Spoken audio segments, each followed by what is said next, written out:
Saki menatap kilometer bahan bakar ternyata sudah hampir habis.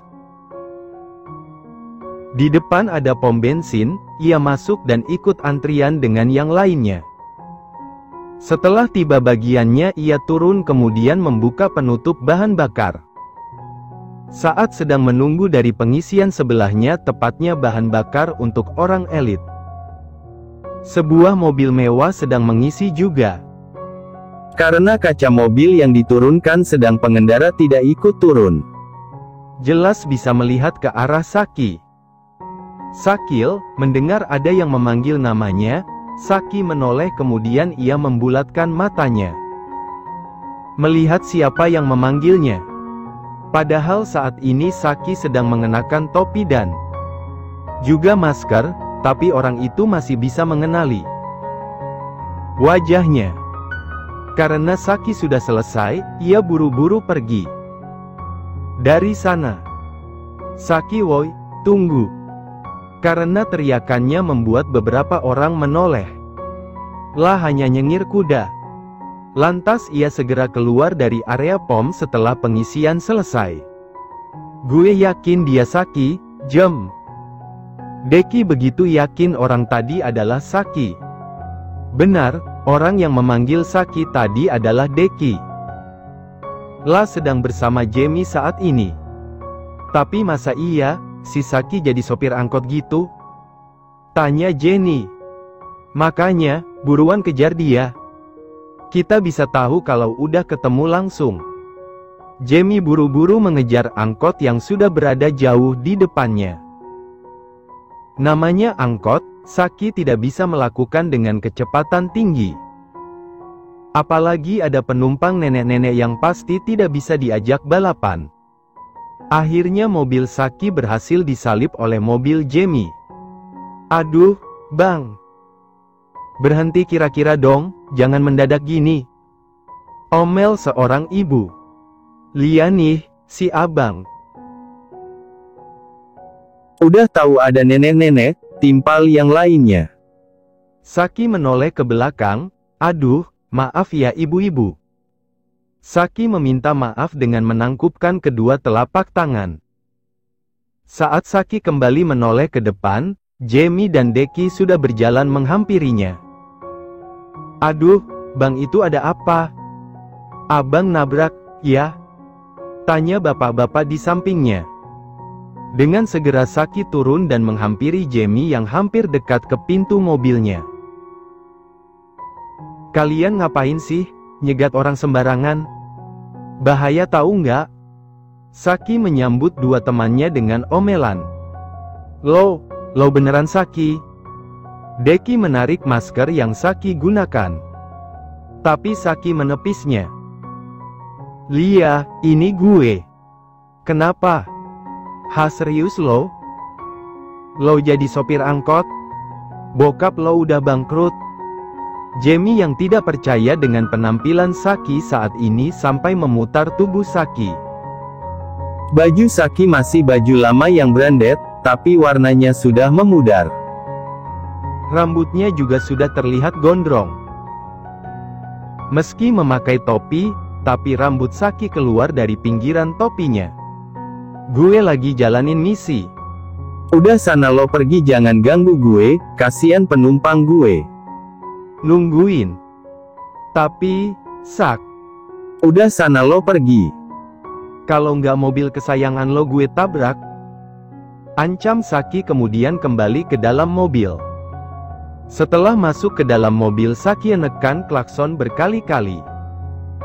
Ilya, sabar napa woi? Teriak Deki. Abang nggak apa-apa? Tanya penumpang di balik punggung Saki. Saki menoleh sekilas dan menggeleng. Aman, Bu.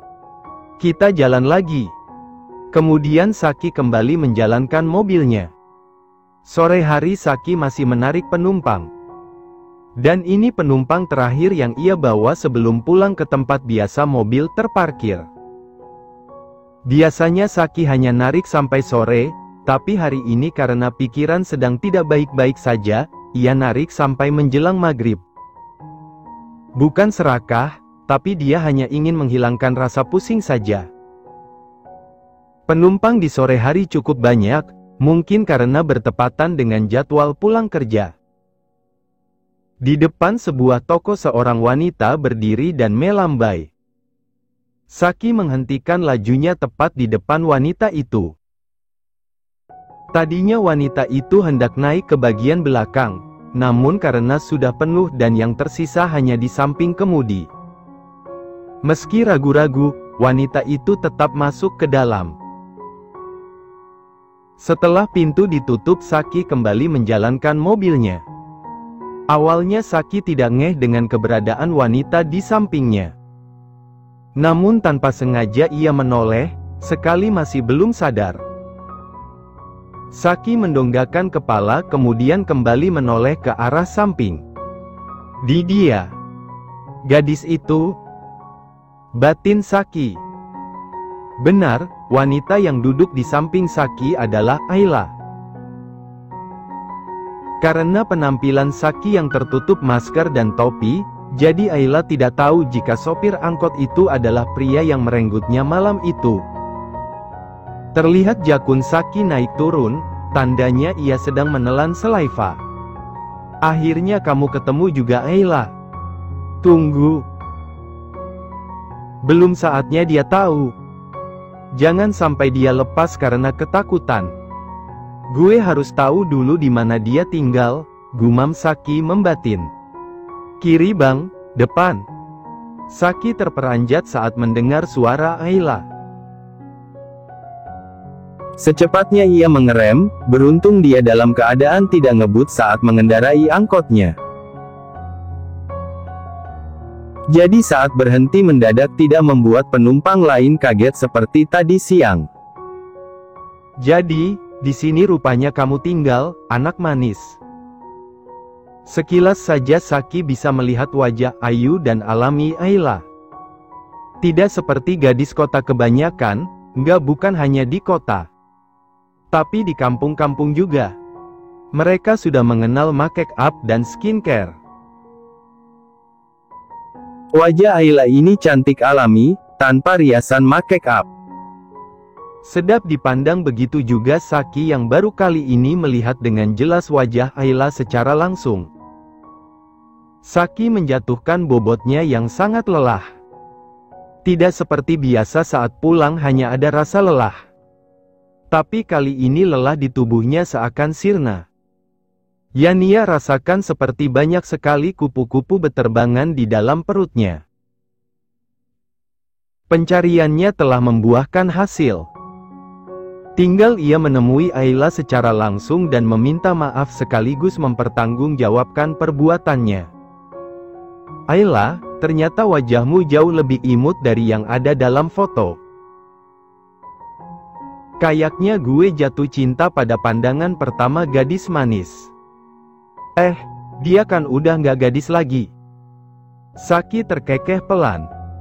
Lah sadar kalau telah merenggut hal paling berharga dalam diri gadis itu. Kok gue jadi inget ucapan si Fuad ya? Kalau dia hamil anak gue gimana? Gue harus bener-bener pastikan itu, kalau sampai dia hamil kasihan anak gue jadi nggak ada bapaknya. Kalau beneran hamil, Ayla akan gue nikahin. Kalau nggak mau, Saki bermonolog sendiri sambil membayangkan reaksi Ayla nanti. Yang dia tahu soal korban pemerkosaan yang akan mengalami trauma dan gangguan psikis. Dia yakin jika Ayla bertemu dengannya, tidak menutup kemungkinan Ayla akan merasa takut. Gue belum coba masa udah nyerah. Gue Al-Saki. Nggak akan pernah menyerah. Di kamar kos Ayla, gadis yang sudah tidak perawan lagi itu sedang menyandarkan punggungnya di atas tempat tidur tanpa dipan. Kok lemes banget sih? Ini lagi kepala pusing banget. Kayaknya besok nggak bisa kerja deh, ucap Ayla. Ini pasti efek dari ngidam. Ya Allah, aku harus gimana? Semakin hari perut ini akan semakin membesar. Bagaimana aku menutupinya? Semua orang tahu aku belum menikah, terus kalau tiba-tiba aku bunting gimana? Apa aku jujur saja sama emak dan apa? Tapi kalau tanya siapa bapaknya, aku harus jawab apa? Dasar pria baji asteris an. Kenapa kamu renggut mahkotaku, dan sekarang malah menitipkan makhluk tak berdosa di sini? Ayla menangis dalam diam. Ada rasa ingin melenyapkan janin dalam perutnya, tapi ia tidak tega. Karena walau bagaimanapun anak itu tidak berdosa. Yang salah, kan bapaknya yang sekarang entah di mana. Pagi ini Saki sengaja berangkat pagi dan melewati tempat kos Ayla yang memang terletak di pinggir jalan. Dengan sengaja juga ia menghentikan angkotnya di sana. Banyak beberapa penghuni kos keluar dan naik angkotnya, namun tidak melihat tanda-tanda kalau Ayla akan keluar dan ikut naik juga. Bang, ayo jalan. Udah siang ini, saya takut kesiangan. Penumpang di belakang Saki menegur Saki yang tak kunjung menjalankan angkotnya. Iya mbak. Aduh, bang. Pagi-pagi udah bengong aja. Mikirin apaan sih? Tanya penumpang di belakang punggung Saki. Bang. Kok tiap kali naik angkot abang selalu pakai topi sama masker? Kan sekarang udah nggak ada proses? Tanya perempuan di samping Saki. Saki membenarkan letak maskernya dan berdehem sebentar. Jaga kesehatan kan gak harus melulu saat ada proks. Ini sebagai ikhtiar kita untuk hidup sehat. Saya bekerja di jalanan, otomatis banyak polusi kotor di sekitar.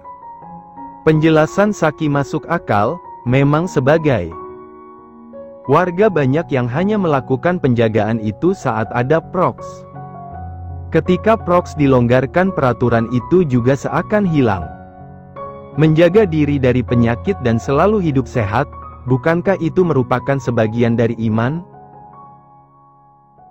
Tapi kita jadi penasaran sama wajah abang, kelihatan dari luarnya si abang ini ganteng, kulit putih badannya kekar. Sayang aja kalau harus panas-panasan di jalanan kayak begini, ucapnya lagi. Mbak ada-ada aja. Dari mana tahu kalau saya ganteng? Kan mbaknya belum lihat wajah saya, ujar Saki terkekeh pelan. Kalau cowok yang pakai masker hitam itu kelihatannya gimana gitu? Kayak ketampanannya itu semakin bersinar. Kalau pakai masker kelihatan lebih tampan. Tapi kalau dibuka jadi serem. Mending saya pakai aja, daripada dibuka nanti penumpang pada kabur lihat tampang saya. Ucapan Saki mengundang kekehan dari beberapa penumpang. Ternyata sopir yang satu ini bicaranya sangat sopan. Tidak seperti yang lainnya. Tapi penampilan abang ini lain deh dari yang lain.